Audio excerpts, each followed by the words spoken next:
معزز سامعین و ناظرین السلام علیکم ورحمۃ اللہ۔ میں ہوں سید اسد حسین۔ میں آپ کے لیے لایا ہوں علم کا پیغام محبت اور امن کے ساتھ۔ حضرت علی ابن ابی طالب علیہ السلام کی شان میں 1000 احادیث کا جو سلسلہ ہم نے شروع کیا تھا، آج اسی سلسلے میں ہم اسی سلسلے کو آگے بڑھاتے ہوئے حدیث نمبر 31 آپ کے سامنے بیان کرتے ہیں۔ حضرت جابر بن عبداللہ انصاری رضی اللہ تعالیٰ عنہ سے نقل ہوا ہے کہ رسول خدا صلی اللہ علیہ وآلہ وسلم نے فرمایا، علی کا تذکرہ کر کے اپنے جلسوں کو بار رونق بناؤ۔ بشارت المصطفیٰ صفحہ نمبر 61، مستدرک الوسائل جلد 12 صفحہ نمبر 393، مناقب علی ابن ابی طالب صفحہ نمبر 211،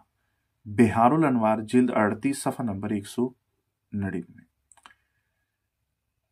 اگلی حدیث جو ہے وہ یحییٰ بصری روایت کرتے ہیں کہ محمد بن زکریہ جوہری نے محمد بن عمارہ سے، اس نے اپنے والد سے، اس نے حضرت امام جعفر صادق علیہ السلام سے، انہوں نے اپنے آبائے صادقین سے نقل کی ہے کہ رسول خدا صلی اللہ علیہ وآلہ وسلم نے فرمایا، اللہ تبارک و تعالیٰ نے میرے بھائی علی ابن ابی طالب کے اتنے فضائل بیان کیے ہیں کہ صرف وہی ان کا شمار کر سکتا ہے۔ جو کوئی ان کے فضائل کو مانتے ہوئے ان کی ایک فضیلت بھی بیان کرے گا، اللہ اس کے اگلے پچھلے تمام گناہ بخش دے گا، چاہے وہ جنوں اور انسانوں کے قیامت تک کے گناہوں کے برابر ہی کیوں نہ ہو۔ اور جو کوئی ان کے فضائل میں سے کسی ایک فضیلت کو بھی لکھے گا تو جب تک اس کا لکھا ہوا باقی رہے گا، فرشتے اس کے لیے بخشش طلب کرتے رہیں گے۔ اور جو کوئی ان کے فضائل میں سے کسی ایک فضیلت کو سنے گا تو اللہ اس کے کانوں سے کیے ہوئے تمام گناہ معاف کر دے گا، اور جو بھی اس کے لکھے ہوئے فضائل پر نگاہ کرے گا، اللہ اس کی آنکھوں سے کیے ہوئے تمام گناہ معاف کر دے گا۔ اس کے بعد سرکار دو عالم صلی اللہ علیہ وآلہ وسلم نے فرمایا، علی کو دیکھنا عبادت ہے، اور کسی شخص کا ایمان قبول نہیں کیا جائے گا مگر یہ کہ وہ ان کو دوست رکھتا ہو اور ان کے دشمنوں سے بیزار ہو۔ حلیت الابرار جلد اول صفحہ نمبر 285، الاثنا العشریہ صفحہ نمبر 162، احقاق الحق جلد 5 صفحہ نمبر 130، ارشاد القلوب صفحہ نمبر 209، انوار الہدایہ بہار الانوار جلد 38 صفحہ نمبر 196 میں یہ روایت بیان کی گئی ہے۔ ایک اور روایت حضرت امام جعفر صادق علیہ السلام نے اپنے والد سے، انہوں نے اپنے دادا حضرت امام حسین ابن علی سے، اور انہوں نے اپنے والد علی ابن ابی طالب علیہ السلام سے روایت کیا ہے کہ حضرت عمر بن خطاب نے کہا، حضرت عمر بن خطاب رضی اللہ تعالی عنہ نے کہا، میں نے رسول اللہ صلی اللہ علیہ وآلہ وسلم سے سنا، انہوں نے فرمایا، اس امت پر علی کو ایسی فضیلت حاصل ہے جیسے ماہ رمضان کو تمام مہینوں پر، شب قدر کو تمام راتوں پر، اور جمعے کو تمام دنوں پر حاصل ہے۔ خوش قسمت ہے وہ جو ان سے جڑ جائے اور ان کی ولایت کو قبول کرے، اور بد قسمت ہے وہ جو ان کی ولایت اور ان کے حق کا انکار کرے، اور یہ خدا کے ذمے ہے کہ ایسے شخص کو قیامت کے دن اپنی رحمت سے بالکل محروم کر دے، اور اسے حضرت محمد مصطفیٰ صلی اللہ علیہ وآلہ وسلم کی شفاعت نصیب نہیں ہوگی۔ احقاق الحق جلد 5 صفحہ نمبر 70، الفضائل صفحہ نمبر 146، بہار الانوار جلد 38 صفحہ نمبر 14۔ حضرت جابر بن عبداللہ انصاری روایت کرتے ہیں کہ میں نے رسول اللہ صلی اللہ علیہ وآلہ وسلم سے سنا، انہوں نے فرمایا، علی میں ایسے خصائل موجود ہیں کہ اگر ان میں سے ایک خصلت بھی تمام لوگوں میں ہوتی تو ان سب کی فضیلت کے لیے کافی ہوتی۔ امالی شیخ صدوق علیہ رحمہ صفحہ نمبر 18، بہار الانوار جلد 38 صفحہ نمبر 95، جامع الاخبار صفحہ نمبر 12، انوار الہدایہ صفحہ نمبر 134، احقاق الحق جلد 4 صفحہ نمبر 287۔ جابر جعفی نے حضرت امام محمد باقر علیہ السلام سے، اور انہوں نے جابر بن عبداللہ انصاری سے نقل کیا ہے کہ رسول خدا صلی اللہ علیہ وآلہ وسلم نے فرمایا،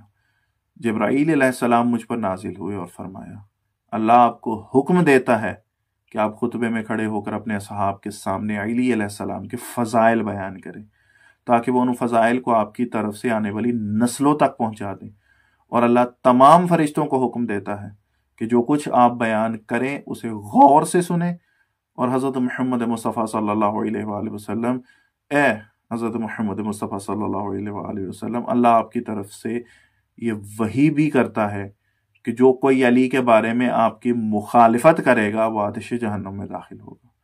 اور جو کوئی آپ کی اطاعت کرے گا وہ جنت میں داخل ہوگا۔ امالیہ توسی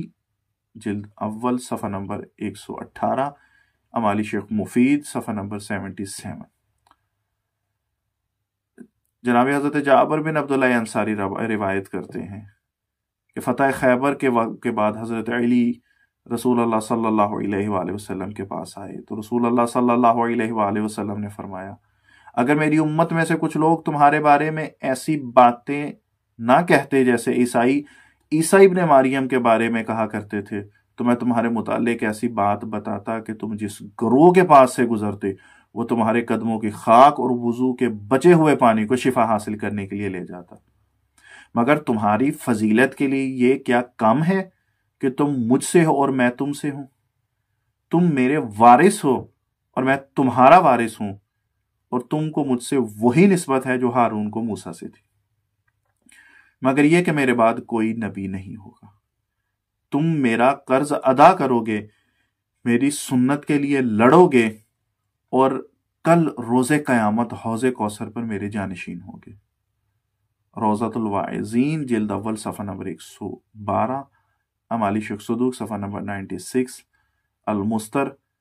صفحہ نمبر 233، کشف الغمہ جلد اول صفحہ نمبر 287، ارشاد القلوب جلد 2 صفحہ نمبر 247، اور کشف الیقین صفحہ نمبر 107، اعلام الورا صفحہ نمبر 186۔ حضرت امام حسین علیہ السلام روایت کرتے ہیں کہ میرے والد محترم علی ابن ابی طالب علیہ السلام نے میرے لیے بیان فرمایا کہ پیغمبر خدا صلی اللہ علیہ وآلہ وسلم نے فرمایا، اے علی، اگر تم نہ ہوتے تو میرے بعد اہل ایمان کی پہچان نہ ہوتی۔ ایون اخبار الرضا جلد 2 صفحہ نمبر 48، مناقب علی ابن ابی طالب صفحہ نمبر 70، الغدیر جلد 11 صفحہ نمبر 123، جامع الاحادیث لسیوطی جلد 61 صفحہ نمبر 262، کنز الامال جلد 13 صفحہ نمبر 152۔ اسی سلسلے کی 38ویں حدیث، رسول خدا صلی اللہ علیہ وآلہ وسلم نے اس وقت ان سے فرمایا، اے علی، اگر تم نہ ہوتے تو میرے بعد مومنین پہچانے نہ جاتے۔ المستر صفحہ نمبر 237۔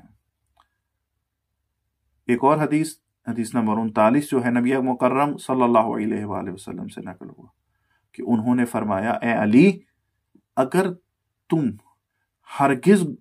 گمراہ نہیں ہوگے، اے علی تم ہرگز گمراہ نہیں ہوگے اور نہ ہی ڈگمگاؤ گے، اور اگر تم نہ ہوتے تو میرے بعد اللہ کی جماعت پہچانی نہ جاتی۔ غایۃ المرام جلد اول صفحہ نمبر 192۔ آج کی اس ویڈیو کی آخری حدیث، 40ویں حدیث، رسول خدا صلی اللہ علیہ وآلہ وسلم نے فرمایا ہے، علی کی جماعت اللہ کی جماعت اور ان کے دشمنوں کی جماعت شیطان کی جماعت ہے۔ احقاق الحق جلد 5 صفحہ نمبر 43، الاثنا علی شریعہ صفحہ نمبر 61، امالی شیخ صدوق صفحہ نمبر 81، بہار الانوار جلد 38 صفحہ نمبر 95۔ امید ہے کہ آج کی میری یہ ویڈیو آپ کے علم اور معرفت میں اضافے کا موجب بنی ہوگی۔ یقیناً آج کا آپ میرے حق میں دعا ضرور کریں گے۔ والسلام، اللہم صلی علی محمد وعلی محمد۔